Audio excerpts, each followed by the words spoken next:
Hello दोस्तों, नमस्कार। स्वागत है आप सभी का अपने YouTube channel Avinash sir GS वाला में।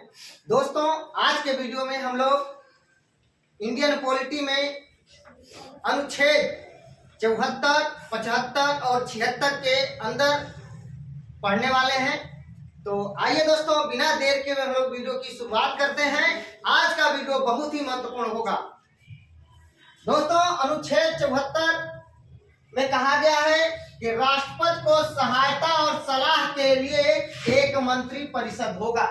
राष्ट्रपति को सहायता और सलाह के लिए एक मंत्री परिषद होगा। इसका उल्लेख संविधान के अनुच्छेद 74 में किया गया है। और दोस्तों, अनुच्छेद 74(1) क्या कहता है? अनुच्छेद 74(1) कहता है कि राष्ट्रपति को सहायता और सलाह के लिए एक मंत्री परिषद होगी। राष्ट्रपति को सहायता और सलाह के लिए एक मंत्री परिषद होगी, जिसका प्रधान प्रधानमंत्री होगा। और राष्ट्रपति अपने कृत्यों का प्रयोग मंत्री परिषद की सलाह पर करेगा। अनुच्छेद 74(1) कहता है कि राष्ट्रपति को सहायता और सलाह के लिए एक मंत्री परिषद होगी, जिसका प्रधान, जिसका मुखिया, जिसका प्रमुख प्रधानमंत्री होगा।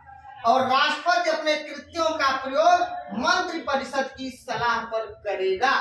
अर्थात राष्ट्रपति को सहायता और सलाह के लिए एक मंत्री परिषद होगा और उस मंत्री परिषद का प्रमुख प्रधानमंत्री होगा।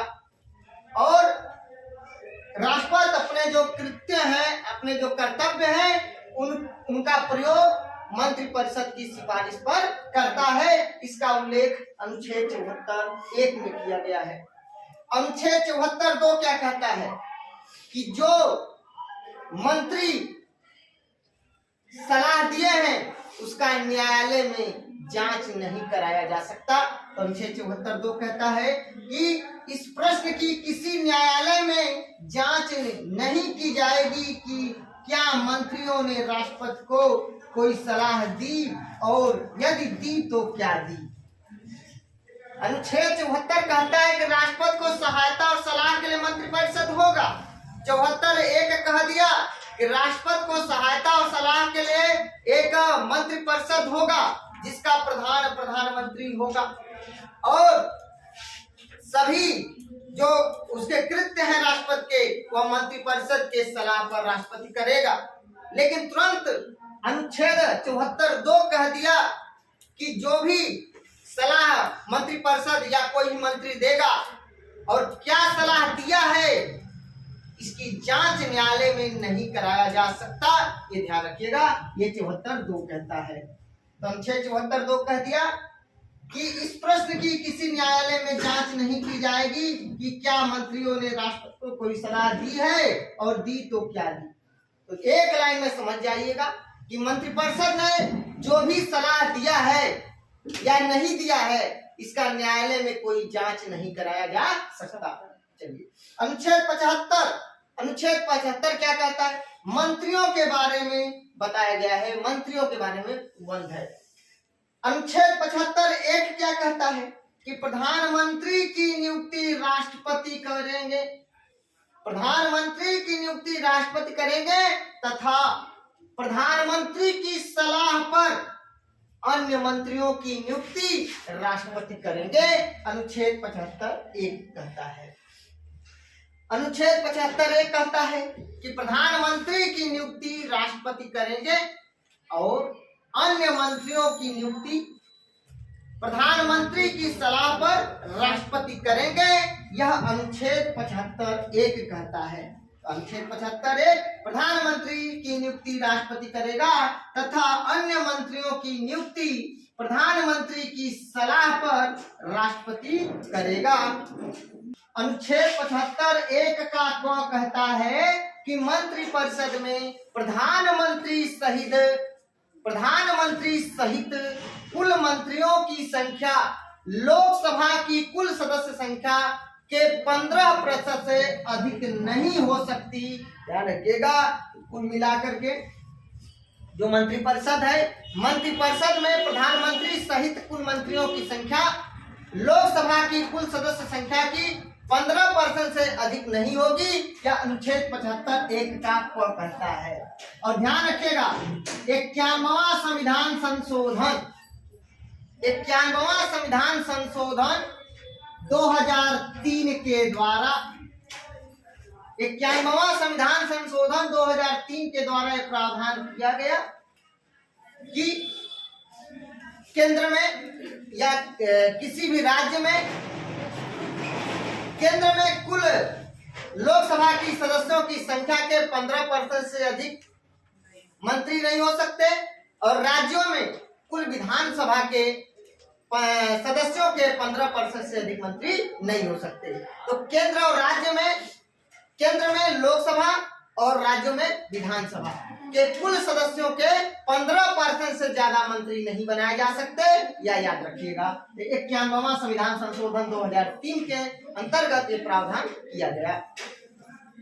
अनुच्छेद 75(2) कह दिया कि मंत्री राष्ट्रपति के प्रसाद पर्यंत पद धारण करते हैं, अर्थात सामान्य तौर पे लोकसभा के सदस्यों का कार्यकाल 5 वर्षों का होता है, राज्यसभा के सदस्यों का कार्यकाल 6 वर्ष का होता है, लेकिन लोकसभा के सदस्य राष्ट्रपति के प्रसाद पर्यंत पद धारण करते हैं, अर्थात राष्ट्रपति महोदय की जब तक इच्छा तब तक वो पद पर रहेंगे।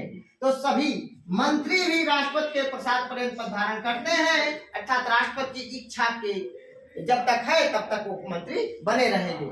75(3) कह दिया कि मंत्री परिषद सामूहिक रूप से लोकसभा के प्रति उत्तरदायी होगी।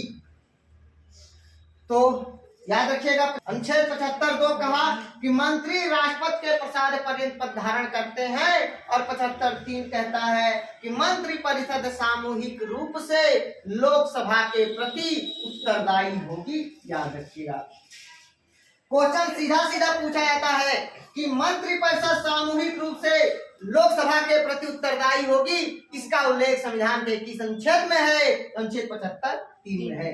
दूसरा क्वेश्चन पूछा जाता है कि मंत्री परिषद सामूहिक रूप से किसके प्रति उत्तरदायी होगी? तो लोकसभा के प्रति उत्तरदायी होगी। ध्यान रखिएगा क्वेश्चन अगर आपसे पूछे कि मंत्री परिषद सामूहिक रूप से किसके प्रति उत्तरदायी होगी, और ऑप्शन में लोकसभा नहीं रहेगा तो संसद दिया रहेगा, और नियरेस्ट आंसर संसद होगा, क्योंकि संसद के ही अंतर्गत लोकसभा और राज्यसभा आते हैं। तो याद रखिएगा मंत्री परिषद सामूहिक रूप से लोकसभा के प्रति उत्तरदायी होती है, इसका आंसर होगा मंत्री परिषद सामूहिक रूप से लोकसभा के प्रति उत्तरदायी होती है।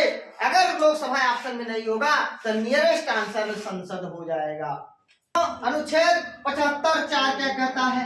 अनुच्छेद 75(4) कहता है कि किसी मंत्री द्वारा अपना पद ग्रहण करने के पहले राष्ट्रपति तीसरी अनुसूची में इस प्रयोजन के लिए दिए गए प्रारूपों के अनुसार उसको पद की और गोपनीयता की शपथ दिलाएगा।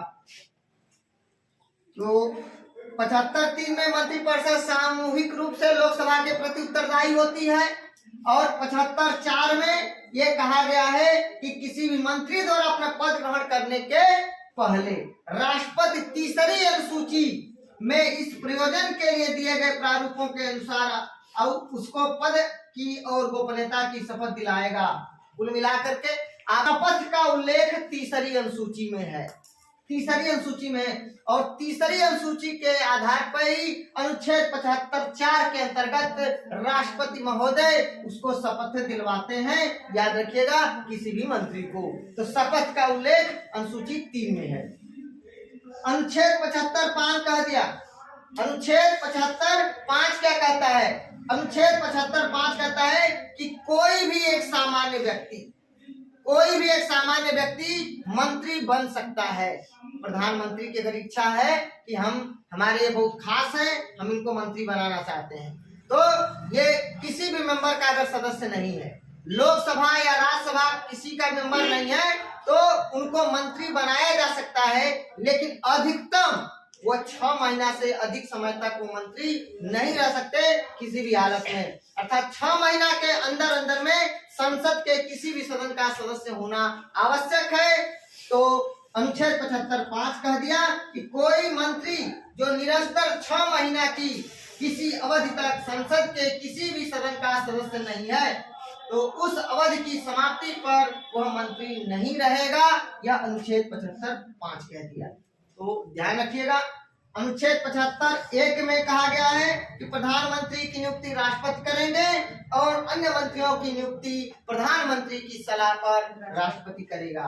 अनुच्छेद 75(1) का क कह दिया कि मंत्रिपरिषद में प्रधानमंत्री सहित कुल मंत्रियों की संख्या लोकसभा की कुल सदस्य संख्या का 15% होगा, 15% से अधिक नहीं हो सकता। 91वां संविधान संशोधन 2003 के द्वारा ये प्रावधान लाया गया। अनुच्छेद 75(2) कह दिया कि मंत्री राष्ट्रपति के प्रसाद पर्यंत पद धारण करेंगे, अर्थात राष्ट्रपति की जब तक इच्छा रहेगा तब तक आप मंत्री बने रहेंगे। अनुच्छेद 75(3) कह दिया कि मंत्रिपरिषद सामूहिक रूप से लोकसभा के प्रति उत्तरदायी होती है। अनुच्छेद 75(4) कहता है किसी मंत्री द्वारा अपना पद ग्रहण करने के पहले राष्ट्रपति तीसरी अनुसूची में इस प्रयोजन के लिए दिए गए प्रारूपों के अनुसार उसको पद की और गोपनीयता की शपथ दिलाएंगे, याद रखिएगा। अनुच्छेद 75(5) कहता है कि कोई भी व्यक्ति संसद का सदस्य रहे बिना अधिकतम 6 महीना तक मंत्री पद पर रह सकता है, 6 महीने से ज्यादा नहीं रह सकता, यह अनुच्छेद 75(5) कहता है, याद रखिएगा। अनुच्छेद 76 भारत का महान्यायवादी अर्थात AGI attorney general of India, Bharat के महान्यायवादी का उल्लेख अनुच्छेद 76 में किया गया है। भारत सरकार का प्रथम कानूनी अधिकारी होता है, प्रथम विधि अधिकारी होता है। भारत के महान्यायवादी की नियुक्ति मंत्रिपरिषद की सलाह पर राष्ट्रपति के द्वारा किया जाता है। महान्यायवादी राष्ट्रपति के प्रसाद पर्यंत पद धारण करते हैं और महान्यायवादी का सामान्य कार्यकाल 6 वर्ष या 65 वर्ष की अवधि जो पहले हो अपने पद पर बने रहे हैं, याद रखिएगा।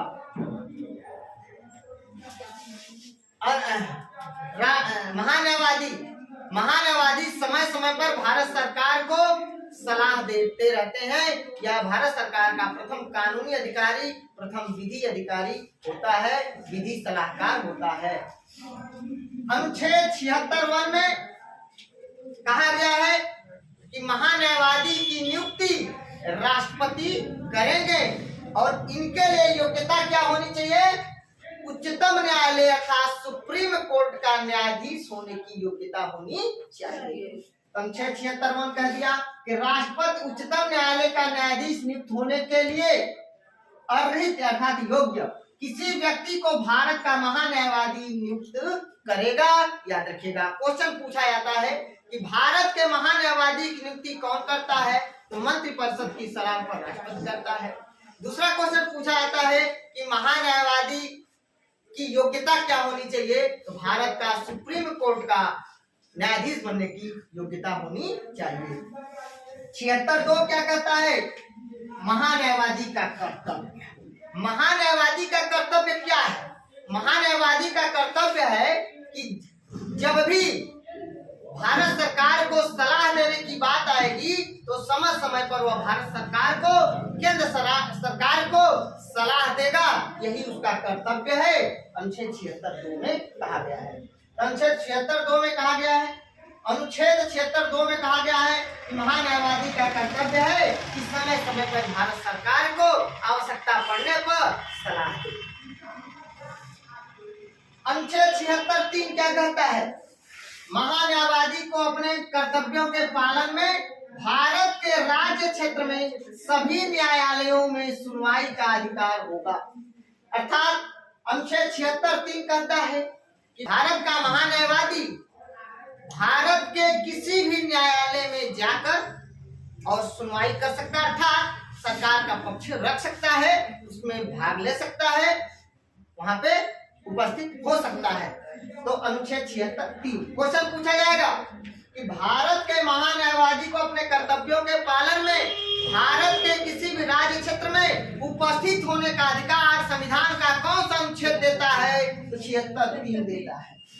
अनुच्छेद 76(4) क्या कहता है महान्यायवादी राष्ट्रपति के प्रसाद पर्यंत पद धारण करेगा और ऐसा पारिश्रमिक प्राप्त करेगा जो राष्ट्रपति अवधारित करे। महान्यायवादी राष्ट्रपति के प्रसाद पर्यंत पद धारण करता है, इसका उल्लेख अनुच्छेद 76(4) में किया गया है। उसका पारिश्रमिक, उसका जो भी होगा उसका निर्धारण जो है राष्ट्रपति करता है। तौर पे कहा जाए तो महान्यायवादी को 2,50,000 रुपए का वेतन मिलता है। 2,50,000 रुपए वेतन मिलता है।